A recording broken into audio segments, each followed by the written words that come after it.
మనలో చాలామంది బాధపడుతున్న పెద్ద సమస్య తిన్నది అరక్కపోవడం. అంటే సాయంత్రం దాకా కూడా తేన్పులు ఉంటూ ఉంటాయి, గ్యాస్ ఉంటూ ఉంటుంది, అజీర్తి అంటాం కదండి. ఈ సమస్య దీన్ని బయటపడడం కోసం థైమాల్ అవసరం అండి. థైమాల్ డైరెక్ట్గా దొరకదు, కానీ ఇదిగో జీలకర్ర. ఈరోజు వాటర్ జీలకర్ర. ఇప్పుడు టైం చూసారు కదా, ఎర్లీ మార్నింగ్ 6 అండి. అంటే పరగడుపున తాగితే ఇంకా ఇంకా బెనిఫిట్స్ ఉంటాయి. పరగడుపున అవకాశం లేకపోతే పర్వాలేదు, భోంచేసిన తర్వాత, టిఫిన్ చేసిన తర్వాత కూడా తీసుకోవచ్చు. అలాగని పొలమని ఎక్కువ తీసుకోవద్దు. జస్ట్ ఒక స్పూన్ సరిపోతుంది. రాత్రిపూట నానబెట్టుకోండి. ఉదయాన్నే జస్ట్ 1-2 స్పూన్లే సుమా.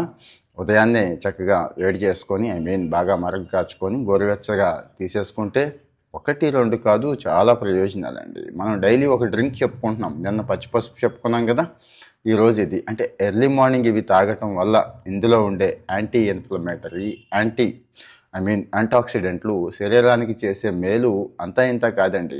ఎప్పుడైతే యాంటాక్సిడెంట్లు ఉంటాయో మెటబాలిజం అద్భుతంగా పనిచేస్తుందండి. ఎప్పుడైతే మెటబాలిజం బాగుందో బరువు తగ్గిపోతామండి, స్లిమ్గా ఉంటాం. అనవసరమైన కొవ్వు అనేది అస్సలు చేరే అవకాశమే లేదు. ఇంకా టాక్సిన్లు, మనం రకరకాల తిండి తింటూ ఉంటాం కదండి. బాడీ అంతా కూడా టాక్సిన్స్, మనకి తెలిసి తెలియక చాలా తిండి తినేస్తున్నాము. ఆ టాక్సిన్స్ బయటకు పంపడానికి ఇది బ్రహ్మాండంగా ఉపయోగపడుతుంది.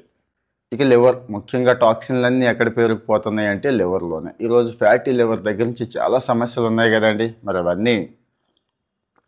అవన్నీ పోవాలి అంటే ఇది కూడా ఉపయోగపడుతుంది. అంటే ఇది డైరెక్ట్గా ఇది ఒక్కటే ఉపయోగపడుతుందని కాదు, వంటింటి చిట్కాగా ప్రాచీన ఆయుర్వేదం చెప్తోంది. ఇక మిగిలినవి మరీ ఎక్కువ సమస్య ఉంటే డాక్టర్ గారిని సంప్రదించడం, ఆయన కన్సల్టేషన్ మేరకు నిర్ణయం తీసుకోవడం అవసరం. ఇక డయాబెటీస్ అండి, వాళ్ళు వీళ్ళనే ఉంది, అందరికీ డయాబెటీస్ ఈరోజు చుట్టేస్తోంది కదా. మరి బ్లడ్లో గ్లూకోజ్ లెవెల్స్ని కంట్రోల్లో ఉంచడంలో ఈ జీలకర్ర వాటరు అద్భుతంగా ఉపయోగపడుతుంది. ఎప్పుడైతే ఈ వాటరు డిటాక్సిఫికేషన్ మొదలు పెట్టిందో శరీరం మంచిగా ఉంటుందండి, మంచి స్కిన్ గ్లో ఉంటుందండి. అనవసరమైన మచ్చలు, మొటిమలు, ముఖ్యంగా మనలో చాలామంది ఇబ్బంది పడుతూ ఉంటారు కదా, ఆ మొటిమలను కూడా ఇది పూర్తిగా తగ్గించేస్తుంది. యాంటాక్సిడెంట్సే కాకుండా ఐరన్, కాపర్ కూడా రిచ్గా ఉంటాయండి. ఈ ఐరన్, కాపర్ ఎప్పుడైతే రిచ్గా ఉన్నాయో మనకి మంచి రోగ నిరోధక శక్తి. చలికాలం కదండి, చిన్న చిన్న వాటికి వచ్చేస్తూ ఉంటాయి, బాడీ సహకరించదు, మెటబాలిజం పడిపోతుంది. మరి ఈ టైంలో మనకి ఇది కావాల్సిందే. ఫైనల్గా కడుపుని చక్కగా ఉంచుతుంది.